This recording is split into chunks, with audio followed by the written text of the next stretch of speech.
আজ থেকে 300 বছর আগে যখন বিদ্যুৎ আবিষ্কার হয়, ওই সময়ের কোনো মানুষকে যদি বোঝানো হতো, বলা হতো যে এখানে ওয়ালে সুইচ আছে, এই সুইচগুলো সবগুলো দেখতে একরকম, আলাদা কোনো কালার টালার কিছু নেই।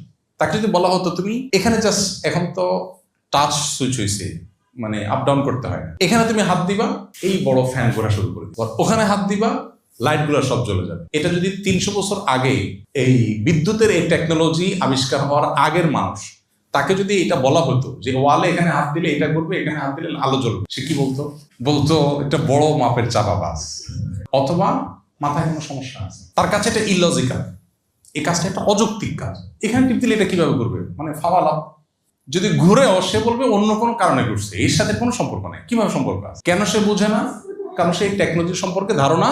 আমরা অনেক কাজ করি আল্লাহর নির্দেশে, নবী সাল্লাল্লাহু আলাইহি ওয়াসাল্লামের নির্দেশে, যেটার সায়েন্স আমি জানি না। এখন আমি সায়েন্স না জানলে যদি মনে করি